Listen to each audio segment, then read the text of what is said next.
once again all of you. So today we are going to discuss about displacement reaction. ठीक है, तो last class में हमने जो पढ़ा था वो था हमारा combination reaction and decomposition reaction. तो कॉम्बिनेशन रिएक्शन बेसिकली हम देखें तो होता क्या है. कॉम्बिनेशन रिएक्शन जहाँ की दो या दो से ज्यादा रिएक्टेंट सिर्फ एक प्रोडक्ट बनाने के लिए कंबाइन होते हैं, उस रिएक्शन को हम कैसी रिएक्शन बोलेंगे, कॉम्बिनेशन रिएक्शन. और इसी के उल्टा यानी कि इसी का अपोजिट देखे तो हमारा होता है डिकम्पोजिशन रिएक्शन. यानी कि जब एक प्रोडक्ट एक रिएक्टेंट दो या दो से ज्यादा प्रोडक्ट से टूटता है तो हम बोलते हैं उसे डिकम्पोजिशन रिएक्शन. सो अब बात करते हैं आज हम डिस्प्लेसमेंट रिएक्शन के बारे में. डिस्प्लेसमेंट रिएक्शन बेसिकली होता क्या है. डिस्प्लेसमेंट रिएक्शन में एक प्रोसेस एक रिएक्टिविटी सीरीज होती है जो हम आगे थर्ड या फोर्थ चैप्टर में पढ़ेंगे.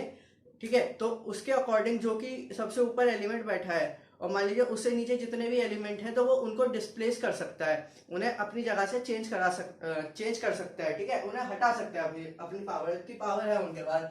यानी कि जबकि मोर reactive element displaces less reactive element. ठीक है, बेसिकली मतलब यही है डिस्प्लेसमेंट का.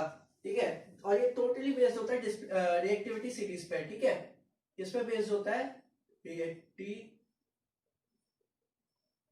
सीरीज.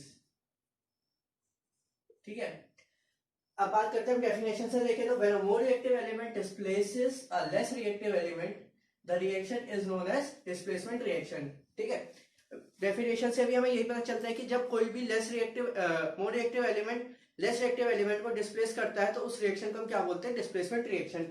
इसी तरीके से एक एग्जांपल देखते हैं. एग्जांपल हमारा क्या कहता है, कोई कंपाउंड है हमारा ए बी और कोई एलिमेंट है सी. ठीक है, और ठीक है, तो ए ने जो हमारा बी एलिमेंट है वो सी से रिएक्टिविटी सीरीज में नीचे है मान लीजिए, जस्ट फॉर एग्जांपल.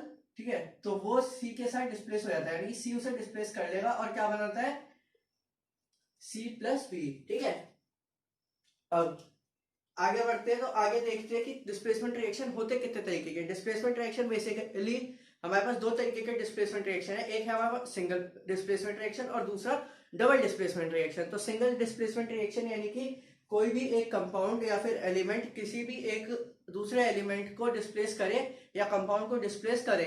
ठीक है, अब डेफिनेशन से देखते हैं. Single displacement reaction is a type of chemical reaction where an element react with compound and takes place of another element in that compound. यानी कि single displacement reaction is the type of chemical reaction where element react with compound. यानी कि कोई भी element या फिर कोई भी कंपाउंड रिएक्ट करता है एक दूसरे के साथ तो क्या बनाता है कि, और कोई भी एलिमेंट वो कंपाउंड की जगह ले ले तो हम क्या बोलेंगे उसे, सिंगल डिस्प्लेसमेंट रिएक्शन. तो एग्जांपल से देखते हैं. एग्जांपल में देखते हैं कि ZnCuSO4 है, Zn प्लस CuSO4. ठीक है, यानी कि कॉपर इतना ज्यादा रिएक्टिव है कि वो जिंक इतना ज्यादा रिएक्टिव है कि वो कॉपर को ही उसकी जगह से रिएक्ट कर देता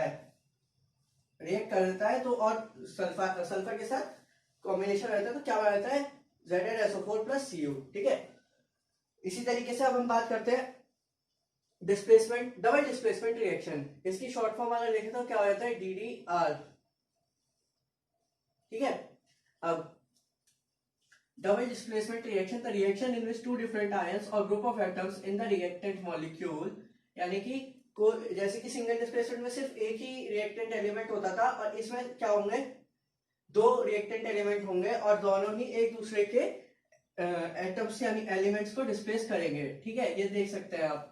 ठीक है, जैसे कि तो उस रिएक्शन को हम क्या बोलेंगे, डबल डिस्प्लेसमेंट. यानी कि जिस रिएक्शन में दो रिएक्टेंट अपने ही आपस में कंपाउंड्स को डिस्प्लेस करेंगे, एलिमेंट्स को डिस्प्लेस करेंगे, उस रिएक्शन को हम क्या बोलेंगे, डबल डिस्प्लेसमेंट रिएक्शन. ठीक है, अब बात करते हैं हम एग्जांपल से. तो AgNO3 का मैंने एग्जांपल लिया. AgNO3 प्लस NaBr को जब हम रिएक्ट कराते हैं तो क्या बनता है, AgBr प्लस NaNO3. ठीक है, अब इसमें Ag ने किया किसको, Br को, और NO ने सोडियम के साथ डिस्प्लेस हो गए. ठीक है, तो ये दो अलग अलग कंपाउंड है हमारे पास रिएक्टेंट साइड और दो ही अलग अलग कंपाउंड है हमारे पास प्रोडक्ट साइड. इन दोनों ने एक दूसरे के ही एलिमेंट्स को क्या करा, डिस्प्लेस करा. तो इसलिए हम क्या बोलते हैं, डबल डिस्प्लेसमेंट रिएक्शन. अब ठीक है, तो डिस्प्लेसमेंट रिएक्शन को हम क्या बोलते हैं, एक प्रेसिपिटेट रिएक्शन भी ट्रीट करते हैं. यानी कि डिस्प्लेसमेंट रिएक्शन जो है उसमें, डबल डिस्प्लेसमेंट रिएक्शन में हमेशा प्रेसिपिटेट फॉर्म होगा, इसीलिए हम इसे क्या किस नाम से भी जानते हैं, प्रेसिपिटेट रिएक्शन से भी. देखिए इस रिएक्शन में ही देख लीजिए कि येलो पीपीटी फॉर्म होता है जब AgBr फॉर्म होता है, ठीक है। AgBr के फॉर्मेशन पे येलो पीपीटी क्या हो रहा है, फॉर्म हो रहा है। इस तरीके से हम बात करते हैं, एक टॉपिक है जो कि हमारा न्यूट्रलाइजेशन रिएक्शन है। ये इतना इंपॉर्टेंट टॉपिक तो नहीं है लेकिन आ जाता है कभी कभार, ठीक है। तो इसके बारे में देख लेते हैं। The reaction in which acidic oxide और एसिड रिएक्ट्स विद बेस और basic oxide is known as neutralisation reaction. Basically क्या है कि जब भी कोई एसिड या एसिडिक ऑक्साइड और बेस या बेसिक ऑक्साइड रिएक्ट करेंगे आपस में, तो क्या बना लेंगे, वो एक न्यूट्रल सॉल्ट बना लेंगे जिसको हम क्या बोलते हैं, न्यूट्रलाइजेशन रिएक्शन। और उस न्यूट्रल सॉल्ट के फॉर्मेशन को हम क्या बोलेंगे, यानी कि उस रिएक्शन को जिससे हमारा वो न्यूट्रल सॉल्ट बनेगा वो हमारा क्या कहलाता है, न्यूट्रलाइजेशन रिएक्शन, ठीक है। सो आज के लेक्चर में हमने क्या क्या कवर करा, वो था हमारा डिस्प्लेसमेंट रिएक्शन, ठीक है। अब हमारा इस चैप्टर में तो दो रिएक्शन और बचते हैं जो कि हमारे हैं ऑक्सीडेशन रिडक्शन रिएक्शन एंड